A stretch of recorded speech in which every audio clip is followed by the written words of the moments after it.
ধেমাজিৰ বৰদলনি হলৌডুঙা উপ ডাকঘৰৰ পোষ্টমাষ্টাৰক আটক। গ্ৰাহকৰ পৰা লুটিলে লক্ষাধিক টকা। ধেমাজি জিলাৰ বৰদলনি হলৌডুঙাস্থিত হলৌডুঙা উপ ডাকঘৰৰ পোষ্টমাষ্টাৰ হিৰেম্ব বৰ শইকীয়াই গাঁৱৰ সহজ সৰল মানুহৰ পৰা বহু লাখ টকা আত্মসাৎ কৰি আত্মগোপন কৰি আছিল।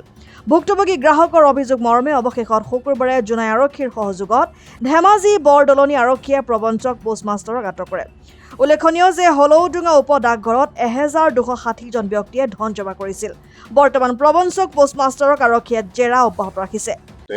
তাত প্ৰায় 1260 জন মান কনজিউমাৰ আছিলে। 1260 জনৰ ভিতৰত প্ৰায় 70 বা 80 লক্ষ টকা আত্মসাৎ কৰি আত্মগোপন হৈ আছিল আজি 5 মাহে।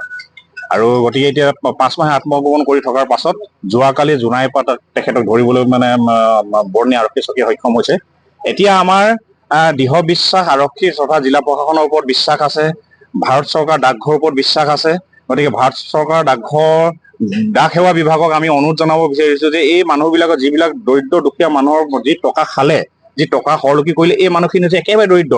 তেওঁলোকৰ কোনোবাই হাঁহ কণী বিকিছিলে, কোনোবাই কুকুৰা বিকিছিলে, কোনোবাই গাখীৰ বিক্ৰী কৰি, কোনোবাই ঢেকীয়া দুডালমান কলমৌ দুডালমান বেছি থোৱা জমা ধন।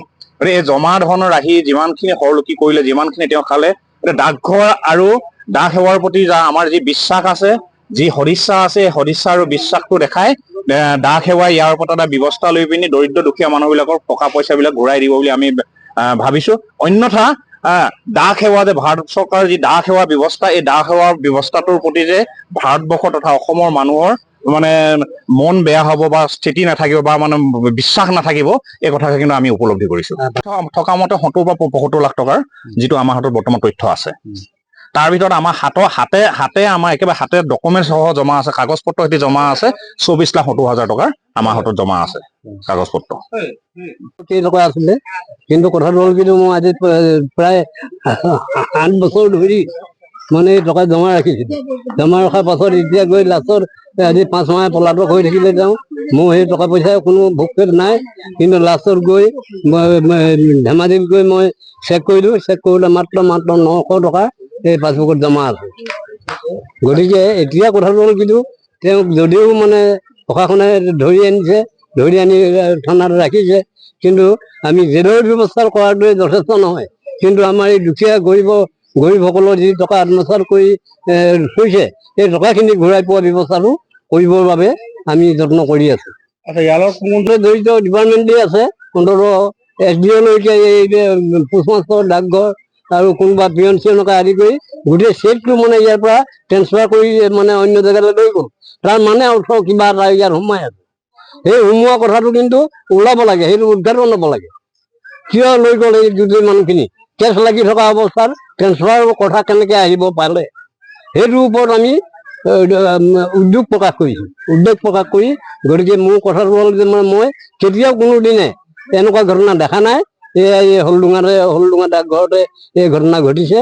গতিকে সেইটোকে কৈ মোৰ অনুমানিক মোৰ এতিয়া পাছবুকখন তেখেতৰ হেৰিয়ত কিবা এটা অডিট কৰিব লাগে বুলি ৰাখি থৈ দিয়ে, ৰাখি নিদিয়ে পাছবুক কেইখন। মোৰ এতিয়া বৰ্তমান তেওঁ ইমান দিনে পলাতক অৱস্থাত আছে। মোৰ পাছবুক সেই হলৌডুঙা হেৰিতে তেওঁ হেৰিতে আছে জমা। মোৰ 3টা একাউণ্ট আছে, 3খন পাছবুক তেওঁ ৰাখি থৈছে। ৰাখি থৈ এনেকে কয় যে আমাৰ হেৰি আহিব, ইন্সপেক্টৰ আহিব, কোনোবা আহিব, আমি অডিট কৰিব লাগে, পাছবুকখন ৰাখি থৈ যাম, এনেকে কয়। তাৰপৰা মই আহি যেতিয়া তেওঁ এতিয়া টকা পইচা খাই পলাতক অৱস্থাত থাকিল, মই তেতিয়া আমাৰ মেইন হেৰিয়ত ডাকঘৰলৈ আহিলো।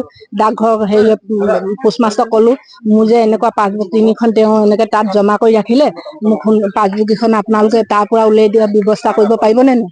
তেতিয়া কৈছে সেইজনে যে আমাৰ এতিয়া ব্যৱস্থা নাই, তেওঁ সেই হলৌডুঙা তেওঁ চলায়, গতিকে সেইখিনি আমি পাছবুকখন উলিয়াই দিব পৰা কোনো ব্যৱস্থা নাই। গতিকে মই বোলো আপোনালোকে কিয় নহ'ব? আপোনালোকৰ মানুহৰ আপোনাৰ আণ্ডাৰত সেইটো হেৰি আছে, গতিকে আপুনি উলিয়াই কিয় নিদিব? পাছবুকখন উলিয়াই দিয়াৰ ব্যৱস্থা কৰক। আমিতো ভোজা গাঁৱলীয়া মানুহ, গতিকে আমি কিমান কি পইচা খাইছো, আমাকতো সিমান টনকে পাছবুকেহে কয়, আমাৰতো সিমান মনত নাই। গতিকে আপুনি পাছবুকখন দিয়া ওলাও। আমাৰ বোলে সেইটো ব্যৱস্থা নাই, আমাৰ বোলে উলিয়াই দিলে ডকাইত, আমাৰ বোলে ডকাইত কি কেছ দিব বোলে আমাৰ ডাকঘৰে সেনেকে ক'লে। তাৰপৰা মই সেনেকে গ'ল আৰু মই মনতে সেনেকে ক'লে আৰু তেওঁলোকে। এতিয়া তেখেতক ধৰিলে বৰলনি প্ৰশাসনে যে ছাৰে এতিয়া মই ক'লো মোৰ কথাখিনি মই যেনেকে এতিয়া কৈ গৈছো ছাৰে ক'লে যে আপোনালোকে একদম এতিয়া পেছ কৰক এপ্লিকেশ্যন সহ পোষ্টমাষ্টৰ ওচৰলৈ যাওক এপ্লিকেশ্যন কৰক আৰু তেখেতে যদি পাছবুক কেইখন তাৰ পৰা উলিয়াই নিদিয়ে তেতিয়াহ'লে আমি মানে আৰক্ষী বিষয়াই গৈ আমি উলিয়াই দিয়া ব্যৱস্থা কৰিম বুলি ছাৰে আশ্বাস দিছে। গোগামুখৰ পৰা ললিত শইকীয়া ৰিপৰ্ট, অসম টাইম। ৰাইজৰ কণ্ঠ অসম টাইম। ঘৰত আনন্দ আৰু সম্পৰ্কৰ চমক বজাই ৰাখিবলৈ জৰুৰী হৈছে সকলো আনন্দময় মুহূৰ্তত মৰমৰ উপহাৰ দিয়াটো। সেইবাবে মধুশ্ৰী জুৱেলাৰ্ছে আনিছে সকলো ৰঙীন ক্ষণৰ বাবে বিশেষ গহনা।